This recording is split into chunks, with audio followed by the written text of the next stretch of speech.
Welcome to Dollars and Cents with Freedman Financial, the home for financial advice in a language you can understand. Created by Marc Freedman of Freedman Financial, he and his team of certified financial planner professionals will discuss timely topics that help individuals and families make smart financial decisions. And now, get ready for this week's edition of Dollars and Cents with Freedman Financial. It's the year-end edition of Dollars and Cents with Freedman Financial. My name is Marc Freedman, and I'm here all by myself today. Well, just for a short period of time. You see, at the end of each year, we ask both Marion and Christian what their predictions are for the upcoming year. And later in the show today, I'm going to bring them both in, see how they did with their predictions from last year, and allow them to offer up some answers to the predictions that they had for next year. Well, 2025 was a bit of a roller coaster. First of all, we started with a brand new president in office in January. Love him or hate him, he is the president.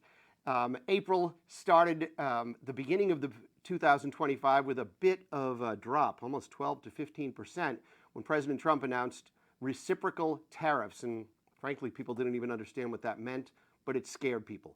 And that's what happens. When we don't understand something, the markets get volatile. Markets don't like uncertainty. We certainly saw that. But as people began to realize that maybe tariffs weren't as big of a deal as we thought, and that the economy was starting to improve, inflation was starting to drop, interest rates were dropping, the market continued to improve, and we ended the year on a very positive note, certainly with double-digit returns. So as I look back at some of the answers to the questions that I asked of that we were all asked of the group last year, one of our thoughts was, would the Dow end higher for the year? And we all three of us agreed that the Dow would end up higher for the year, and it did. We all thought, would the S&P 500 find a drop in the marketplace over the course of the year? We all agreed that it would. The question was, to what extreme? It was only Christian that thought the market would drop 15%.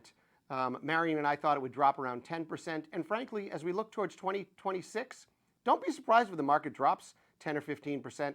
It happens. It's a regular thing. Markets just don't go up. So one of the things that was interesting was what our closing prediction was of where the Dow Jones Industrial Average would be for 2025. The market started the year at 42,500, and it's ending the year at about 48,000. So Marion thought the market would close at 45,000. I thought at 53,000. I'm the forever optimist. Christian thought at 51,000. So none of us were really on the mark there. But we're all over the place. Then there's answers about how we thought value would do versus growth, and small cap to large cap. And you know what? When we looked at all the answers to these questions, and we hung this piece of paper up on the refrigerator in the office, we realized that we were no smarter than any of the other economists that are out there that offer up their top 10 predictions for the year. Generally, what you end up doing is hitting, believe it or not, a 300 average, about 30%. 3 or 4 of the projections that you have really hit on the money. The others are kind of off, and some are even terrible. They're just, because who knows? This is a crapshoot. We are trying to build portfolios for you within the scope of your financial plan that recognizes that there is going to be movement. There's going to be volatility. There's going to be ups and downs. But we also know that we need to put on some guardrails, some protection mechanisms to make sure that we understand your entire financial situation, so that no matter where you are in your financial journey, that you try as best you can to remain on pace to hit your financial goals, and try to ignore all the emotion, all the noise, all the headlines, all the scare tactics that come across our phones, our devices, whatever it is, to stay rational in emotional times. All right. I'm going to bring in Christian. Christian's going to come in. I got a bunch, 9 new questions for him to ask for this year. We're going to see what he thinks of where the markets will be, what the outlook for 2026 is going to be, and he might even also share some reflections on the past year as well. We'll be right back. Well, I promised I'd be back. It's Marc Freedman, and I'm joined with Christian Kircher. And Christian is here. Christian, how many years have you been with us? Oh, 9. Really? 9 yes, years? 9 years. Wow, it just really flies by, or I'm just getting older. Well, yeah, I think it's both of us are getting older. But yes. A little bit. Well, I was setting up the group here saying that last year we had our predictions, and I kind of went through some of the results of our predictions from last year, and we thought, it's December 31st. I have a pretty good idea how the market's going to end now, because we've got about 3 or 4 hours remaining. Right. I can't before the market imagine there closes. will be too big of a shift. So at that we're point. going to go on the fact that there's no major crisis coming in the next 3 hours. But we now have next year to look forward to. And when you look back, Christian, and you think about 2025, anything you learned, any perspectives that you had, anything that people said that made you think differently or surprised you about the year? Well, I thought it was a really good kind of microcosm of a lot of years in the market, where if you asked a lot of our clients, they would say, oh, it feels like it's been pretty quiet. Things have been kind of chugging along. But if you actually think about what happened this year, particularly early in this year, there was a lot of consternation and concern, particularly around April. I was remembering today, back in April, I went to Universal Studios with my wife and my mother-in-law and one of our college friends. It was a great time. But I'm walking around Universal Studios and I'm checking the markets, and it was down 8% one day, 9% the next day, and I was thinking, these are some big moves for a single day. And it was a scary time for a lot of people. And it was all driven by what? By the tariff announcements. Yeah, whatever reciprocal tariffs might. Right, and all of those numbers were obviously, who knows where they came from. They kind of ratchet them down. There's still tariffs, but we avoided the very steep tariffs that were first announced, but that really shocked the market, and it really scared a lot of people. But a reminder that life goes on, and the markets adapt. People find ways to continue. Companies find ways to continue to make money and to grow. And here we are at the end of the year, feeling like, okay, besides that one drop in the beginning, everything's kind of seemed to chug along very nicely for investors. In fact, you actually wrote a blog post, I believe, coming out of Universal Studios. Didn't you post something on LinkedIn? Yeah. About roller coasters and stuff, Well, right? I was sitting there looking at a roller coaster and thinking about the market as that roller coaster, and you know, the fear of the going down and the realization that as you're going up, it's kind of, you know, you take the chain lift up and it's nice and slow, and when it goes down fast, and it kind of surprises you sometimes, unless you're in that front car, which I never sign up for the front car. So. But when it goes down fast, it oftentimes jumps right back pretty fast, too, doesn't it? That's right. And the faster it goes down, sometimes the faster it comes up. And, but you never know. You do never know. But this year it was different, though, right? Well, every year, you know, something that causes it is often different. But the result ends up being somewhat similar, which is companies adapt, they find ways to make money, and that results in increased prices over longer periods of time. Which leads us to think about this upcoming year. Yeah. And do you think it'll just be smooth sailing coming into 2026? So I've got some interesting thoughts here. I think my boldest prediction here is I think next year's going to be a really boring year in the market. Okay. Okay. So if we look back at the last 5 years, one of your questions here is, will the Dow end higher next year? So for the last 5 years, 4 times it's ended higher.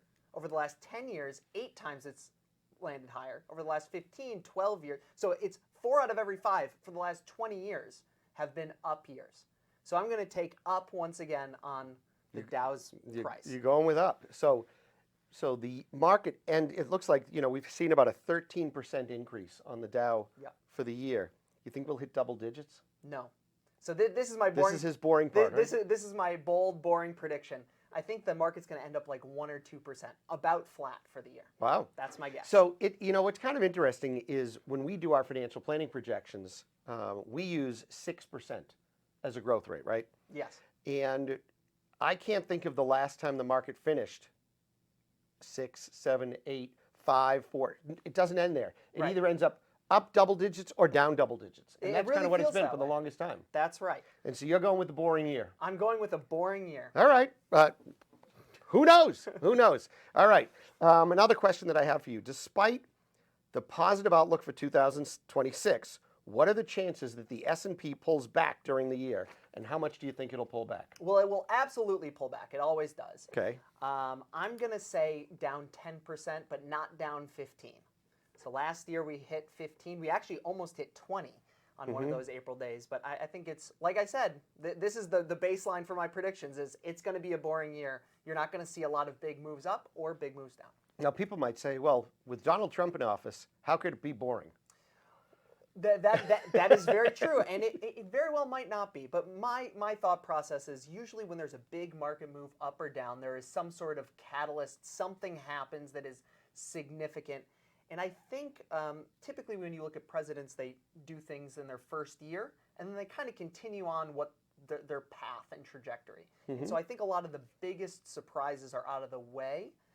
And so I think there's just not a lot of new things that could be a catalyst for either growth or significant drop. Then again, you could have a worldwide pandemic. You never know. You never know, right? All right, another one. The U.S. stock market overall has had great performance over the past couple of years, and especially this year. But so too this year did international markets. Yes. So is 2026 the year that international stocks far outperform U.S. stocks? I guess it depends on how you say far outperform, but I'm going to take yes on this one. I think this is going to be back-to-back years of international outperforming the U.S. All right, when you think about international now, there's what's called developing markets and developed markets. Yes. Developing markets being India, Brazil, China, Africa. Yes. Developed markets being France and Canada and Japan, places like that. What do you think outperforms of those two? I think I'm going to go with developed markets just because emerging markets, you know, it's always so hard to tell what's going to happen there because there is a lot of political instability in some of these big players. Like China is a major one. You know, Latin America and Central and South America right now are, you know, have some economic concerns with Argentina, plus the military actions in the Caribbean. And so I think I'm going to play it on the safe side and say the developed countries, Europe, Japan, Canada, would be where I would be more confident. Great. All right. We talk about growth versus value. Growth being those stocks that usually take their profits and use those dollars to build new and improved products within their structure. Value companies more focused on dividends, things like that. Growth has traditionally outperformed value. Well, especially over, say, the last 9 years that I've been with this office. Right. I'm going to take that trend again. I think last year I picked value, and I'm learning from my mistakes. The AI stuff AI is trend is huge, right? And it's still developing and growing, and so I'm going to take growth again. And speaking of AI, a lot of these AI companies are what you'd call small companies. There's a lot of small companies out there, a lot of startups. Everybody talks about getting into the startup market. Will this be the year that small caps finally outperform large caps? I'm going to say no. Okay. Which I think it throws you off because I told you earlier that I might pick yes. I was looking at it a little bit, and I think I'm going to say no. Large is going to outperform small is my prediction, but the big winner I think is going to be mid-cap stocks. So in between those small and large, that's my caveat for that one. Is all right. Mid-cap stocks will lead the way in the U.S. markets. All right. We're going to get away from the stock market and move more towards the bond market. 30-year mortgage rates. People realize the mortgage rate's pretty high these days, right? Yep. They're going to close out at roughly 6.25% on a 30-year mortgage. Now, that's just a little bit lower than how we started the year at 6.91%, despite a number of interest rate cuts by the Fed. Right. When we look at the end of 2026, how much lower do you think we're going to be from 6.25%, or will we? I don't think we will. I think we'll be somewhere between 6 and 6.25.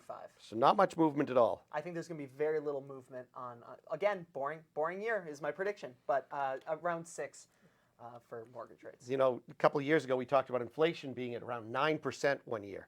Yeah. Last year, it started at 3%. We're settling down the year at 2.7%, a very normal number that we try to build our projections on. As we look towards this upcoming year, you think inflation stays around the same, or you think it's going to change much? I think it's going to actually creep up just a little bit higher. So my guess is we finish around 3.25, so 3.25%. You know, the most recent inflation reading, the 2.7, was after the government shutdown, and they had to kind of plug in a lot of guesses along the way. And so I'm not super confident in what that number's actually been. But if we look at over the last year, I think it seems to be kind of leveling off around that 3% and be pretty stubborn there. And I don't think they're going to raise interest rates, which typically lowers inflation. And so I think right around 3.25 would be my guess for inflation. All right, lots of good answers. We got one final one before we let you go, and this is the political question. This is the year when we have midterm elections.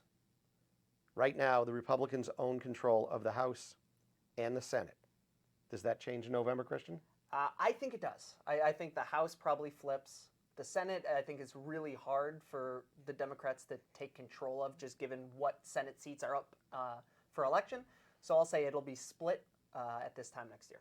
All right, there you have it. Those are Christian's 2026 predictions. I'm going to go grab Marion. We're going to bring her in for a little interview. Hope you all have a wonderful new year. We'll be right back. Well, as promised, we're in the second part of our interview for the day, the end of the year interviews. I've got Marion with me. Hi there. And she's been with me, all year. Marion and I do Oh, yeah. all year, a lot of years, right? 25. 25 of them, yeah. But who's counting? That's right. Well, we had a big celebration for you this year, We actually. did. We 25 did. years Yep. for you in June. Yep.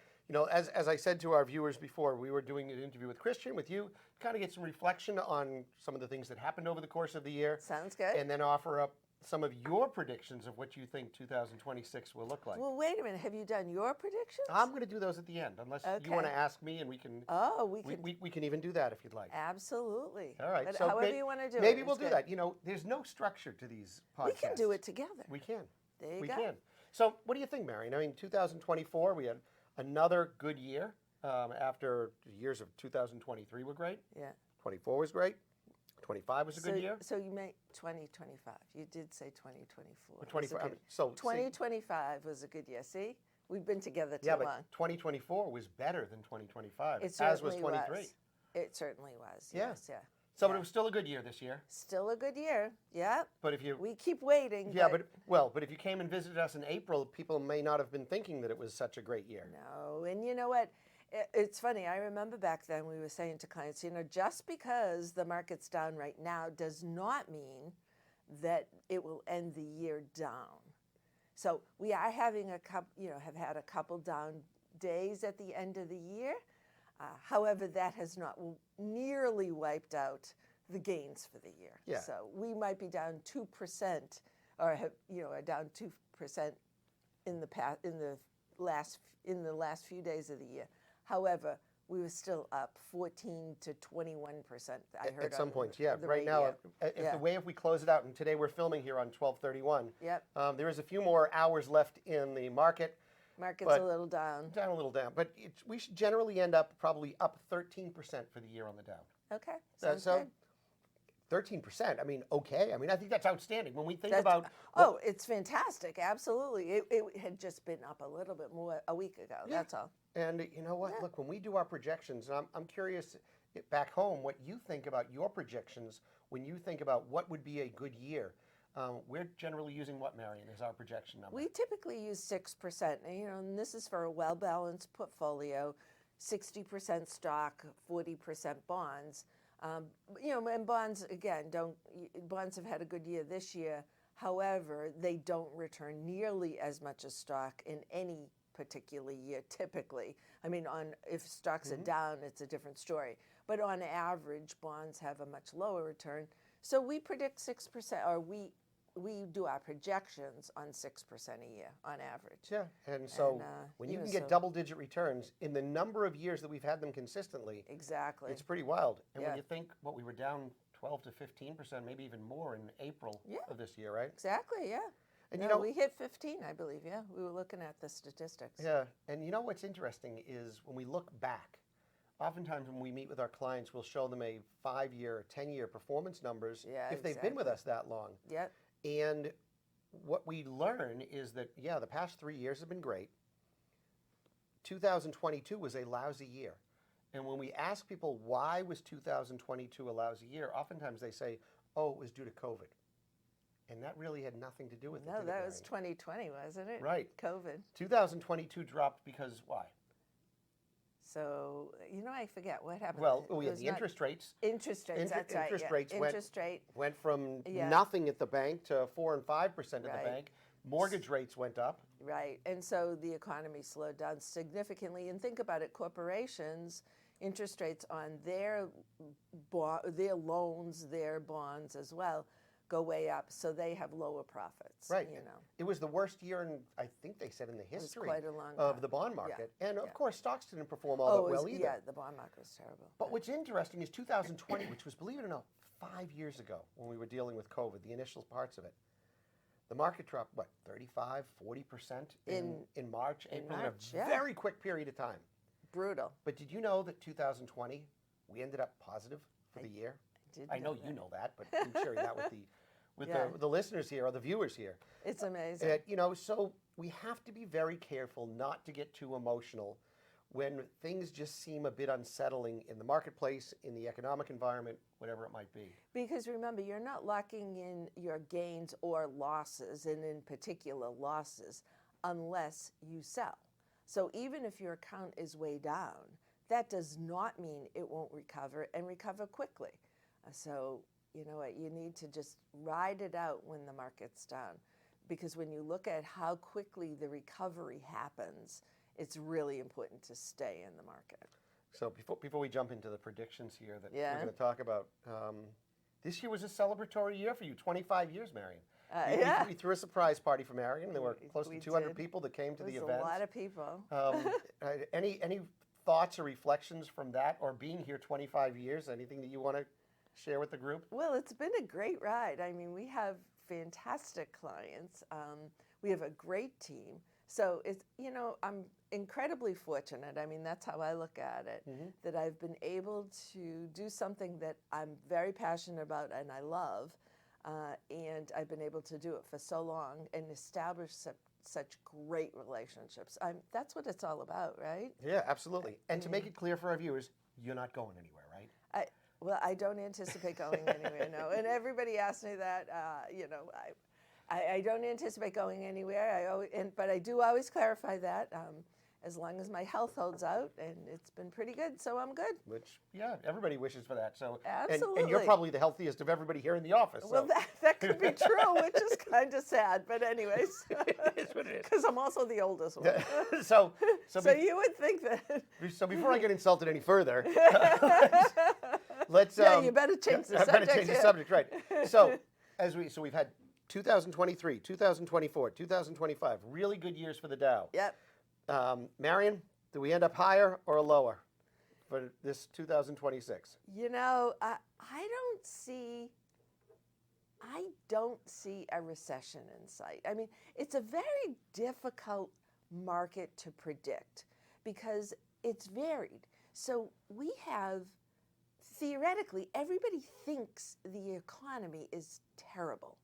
And yet, when you look at what happened over the Christmas season, and remember, the consumer actually drives, I think, what is it, 62% It's a large percentage of the growth of the economy is totally, you know, based on what the consumer does.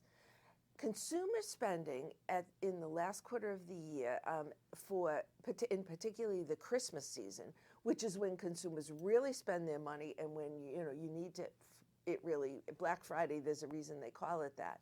So it was up 3.9%, which is better than last year when everybody thought the economy was doing okay. So I don't see a recession in sight. I mean, I see the labor market slowing down a little bit, but you don't see that reverberating in the other markets. So I think that we're going to end up, I'm thinking not nearly as positive as what we were this year, but I think we'll be good next year. Has anybody really predicted the positive note? Whenever they say, has anybody come out and said, I think the market's going to be up 25% for the year? No. No one ever says that. No. It's, we'll have a good year, probably low single digits. And then you get the surprise, right? Well, yes. And so we could get a surprise either way. Again, and I think we said this last year, we don't typically get 3 years in a row of double-digit returns, nor do we typically get 4 years in a row, which is why I don't want to predict double-digit returns. But because I do think there could be some hiccups here or there, though. I mean, that would be my thought. And my prediction, How about you? We're both going to kind of play this through. We interviewed Christian. You know, I'm the consummate optimist. I really, really am. I think the market's going to do very well next year.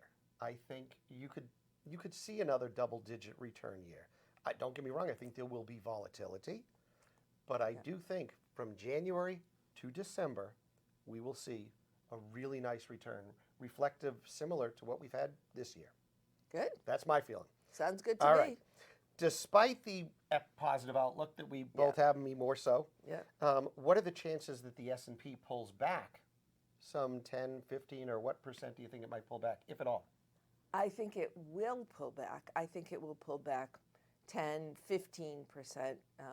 I'm not sure if it will pull back a full 20%, but I would say in the range between 15 to 20% as a low point at some point. Geez, it's almost as if you listen to Christian. Oh, really? Because Gee, he basically said the same thing. He How didn't think it about would go you? as far as 15. He thought it would go to really? 10. I would think that because, usually those 15% pullbacks too, a lot of times it's some outside influence that happens, and that could happen. And I think that's what's going to happen. It's going to be one of these, what they call black swan events. Yeah. We're going to have something that we didn't see coming. Right. People will point fingers all over the place. Yeah. And so I wouldn't be surprised if we see a 20% pullback next year. But I'm still thinking we're going to end up the year positive. Yeah, Very we positive. saw a 15% pullback this year and ended the year very positive. And you know what? Think about this. If the market pulled back 20%, you'd be back to, what, 2024? And no one was complaining then. Maybe. So maybe not even. I'm not concerned. Right. All right. Next question that we have here. The U.S. stock market overall has had performance this year, but so too did international markets. Yes. Is 2026 the year that international stocks definitively outperform U.S. stocks? I would say yes. I think international will do well this year. How about you? I agree. I think developing countries will far outperform developed countries this upcoming year. That we have seen a lot of growth from India, China. Not so much China this year. China's been a drag on the emerging markets, but India is certainly an up-and-coming place. Yeah. It is. I'm actually going there in a couple of weeks. I understand that it's going to look totally different from what I just saw when I was there in 2017. Which is amazing. Which huh? the growth and the potential over there is huge. Yeah. I mean, there's tariffs. There's all sorts of the regulations a little bit different over there. Everything's different. There's a lot of poverty over there, but the potential when you see some of these developing countries, it's just enormous. And I think this might be the year, 2026, where it really accelerates and does well. Yeah, I wouldn't be surprised. I do think international will do really well again. All right. Then it goes back to the old question of growth versus value. Growth has outperformed value for so many years. I know. Does growth outperform value again next year, Marion? Oh. I know you want to say no. Yes, I do. But honestly, I think the economy next year will be driven by what happens in AI, and I don't see AI pulling back next year. So I would say another year of growth out over value. I do too. But when you mention AI, it's funny. It's as if Christian was sitting here in this seat because we were basically saying a lot of the same stuff. AI drives a lot of things, but AI is part of the startup community, right? Absolutely. And everybody is a startup these days. Well, but in many ways it is part of the startup community. However, there are a lot of established companies that are growing because of AI. Like NVIDIA has been around a very long time. You're right. Microsoft has been around a very long time. And now all of these other large tech companies are adopting AI that's going to allow them to grow even faster. But I would think they're buying a lot of these startups because they certainly are. And so the thought is does small cap outperform large cap this year? I don't think so. You think a large cap's still in? I'm going to say large cap. Yeah, how about you?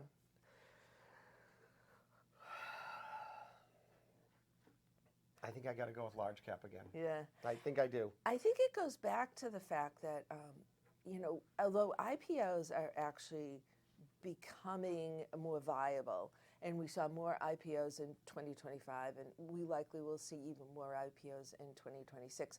But companies are staying private for a much longer period of time. So you're not getting those AI companies, let's say, or tech companies, when they actually are a small cap.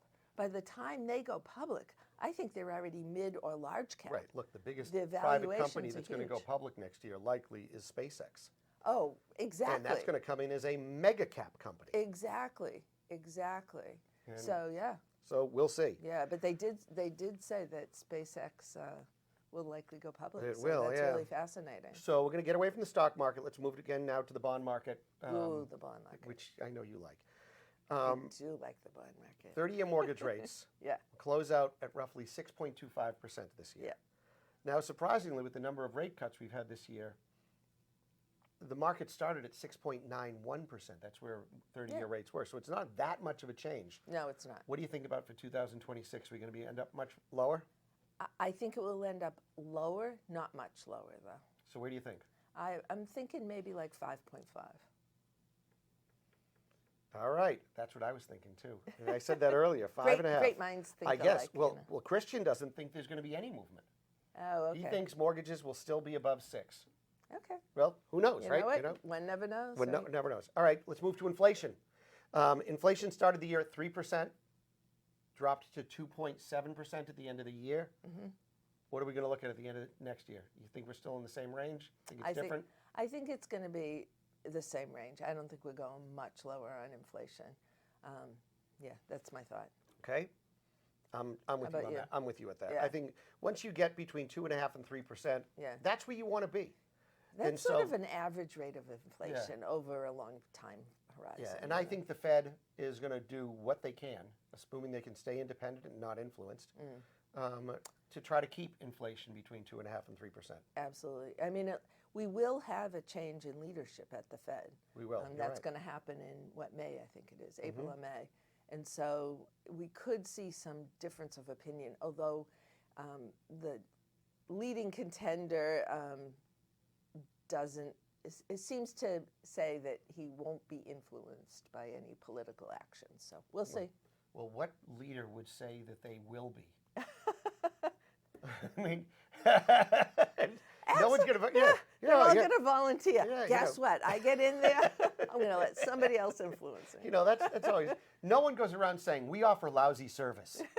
Everybody Even says, though they do. even though they might, we got the best service, the Right. best pizza, the best ice cream. Oh, of course. You know, how do you measure that, right? All right. So thinking about politics, though, and this will be our last question. This is it? This is it, Marion. Oh, this has been fun. Yeah, well, yeah, this is the year of midterm elections. I know. And right now, the Republicans own all 3 Right. points on the triangle. Yeah. Certainly Senate and Congress, they have some leadership and advantages there. Do you think that changes in November? I do. I think that the Democrats will take over one, probably the House, but I'm not sure which one. But I do think people want some change. So I think there will be some change. And what do you think? I think there's a lot to be learned in the next year with our parties. I mean, our parties are so polarized right now. And if we can't figure out a way to come together, unless more people show up at the polls, and midterm elections are not necessarily well attended, Correct. As opposed to a year when there's a presidential election, I think we sit status quo and stay where we are. Oh, really? That's what I think. Yeah. But what do I know, right? Right. I mean, see, my thought was that you're right. A lot of people don't show up at on the polls, but who is going to show up? And those are the ones who want change. So that's why I think that we probably could have some change. But you know what? You never know. You never know. And honestly, I think both parties, or I should say the Republicans, are going to do everything they can, including moving the economy along as best they can to get reelected. So. I agree. But we'll see what happens. You know, Absolutely. anything can happen, and that's the world we live in. You know, when it comes, it's exciting. Yeah, when it comes to financial planning, it's certainly not boring. Yeah, that's for sure. But we have to be rational during emotional times. Right. With the way social media feeds its information to you these days, it can be very emotional. You can be misled. You can be sucked into some of the stories that appear believable, and then you find out that there's not as much truth to the story as you might have thought. And as we always say, read beyond the headlines, because those are designed to capture attention. Yep. And you know, now that there's all this talk between independent journalism and the mass media journalism, who do you believe? Right. Right?